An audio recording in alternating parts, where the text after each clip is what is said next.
All right, to finish off lesson 10.2, we got a couple more examples to work here, so here they are. The last little bit of this, you guys, for example 5 and 6, what they're looking for in example 5 is they want us to find the first three terms of a sequence.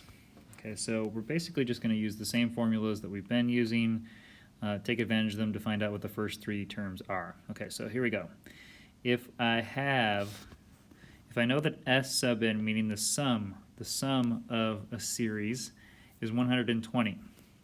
Okay, well the sum of a series formula is S sub n is equal to n times a1 plus an over 2, right? Okay, so in this case I can plug in what I know.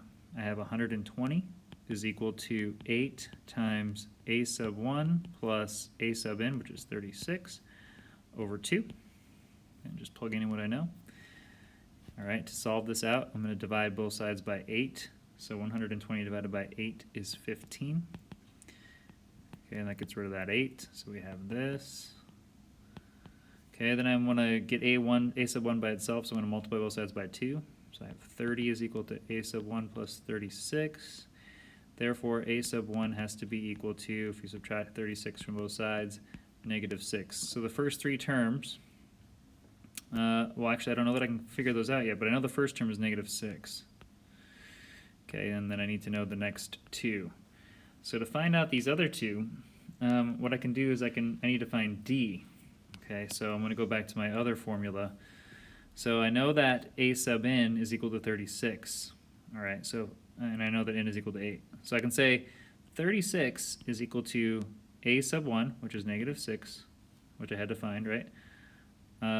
Plus 8 minus 1, n minus 1, right, which is 7, all times the common difference, which is what I'm trying to find.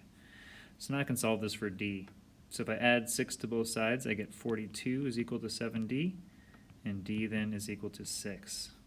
So now I know my common difference is 6, so I can add 6, I get 0, add 6 again, I get 6. So those would be your first three terms of the sequence. For 5b, it's very similar, but they gave us the first term. So they already gave us the negative 24, and they're looking for the next two. So I need to find d. That's the big takeaway here. But they only give us this information. They give us S sub n, right? So the sum, so we're going to have to use probably both formulas again. So let's start with the sum formula. So we'll start with 5,280 is equal to n, and we're not sure what n is, so I'm going to say n. Okay, a sub 1 is negative 24, a sub n is 288. Sorry, I forget that comma that's there. And that's all over 2. So we'll solve this for n. Okay, so to solve this for n, we can simplify this guy out. And if we simplify that, we get 132 times n. So we'll call it 132n is equal to 5,280. Therefore, n is equal to, divide both sides by 132 here, and n is equal to 40. All right, so now I need that n in order to solve my other equation to figure out what d is, right? So a sub n is 288, so we could say 288 is equal to a sub 1, which is negative 24, plus n minus 1, which would be 40 minus 1, which is 39, times d. Okay, so I add 24 to both sides. Here I get 312 is equal to 39d, and d then is equal to 8. Okay, so since d is equal to 8, I would add 8 to this guy. If I add 8, I'm at negative 16. Add 8 again, I'm at negative 8. So there's my first three terms for that one. Okay, the last little bit here, one more example, it's sigma notation. This can be a little bit confusing, but don't let it confuse you too bad here. All we're doing is, with sigma notation, this is sigma, okay? So a new symbol there. I don't know if we've used it yet up until this point, but that means the sum of. Okay, so when you see this notation, the number on top is going to be like the last value that we know. So it's kind of like the n value. And then the number on bottom is going to be the k, what we call the k value. And k is relating to the k that is in this formula here. Okay, so it is the first term, essentially, that we're going to use. Okay, so in this case, we're starting with 1, we're going to the 12th term, and we're plugging that in here. So if we wanted to find the first term of this sequence, it would be 4 times 1 plus 2, which is what they did here, right? And if we want to find the 12th, or the last one in here, it would be 4 times 12 plus 2. Okay, and they're asking us for the sum of that sequence. So we can use our sum formula once we're done with that. Okay, so notice the first term here, then in this case would be what? This would be 4 plus 2, which is 6, and the last term would be 50, right? So they'd show that here. Okay, and then once you have that, you can use it for various things. So let's look at how that shows up in example 6.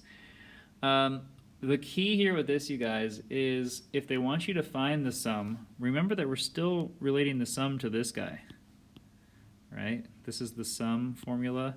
It's going to be n times a1 plus an all over 2.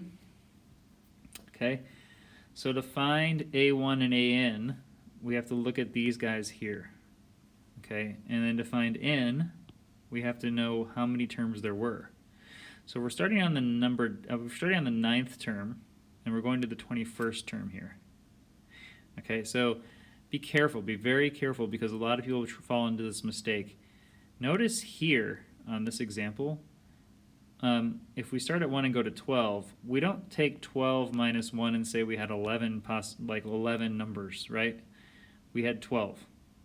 Right, so we're not subtracting these two to find how many numbers there are in this thing, or the n value. That's not the entire thing that we're doing, but we're going to subtract that, and then we're going to add one back in because we include this first guy, right? So here we're including 9. Okay, so to find n, we're going to take 21 minus 9, okay, and we get 12. But then we include 9, so we have to add that 1 back in.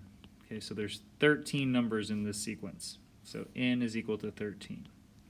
Okay, that's kind of the tricky part. The next part is not very tricky. You're just going to start with 9, plug it in. So it's 5 times 9 plus 6. And when you do that, you get 45 plus 6, which is 51. Okay, so that's my a sub 1. And then my a sub n is equal to 5 times 21. Again, I'm getting that from up here, right?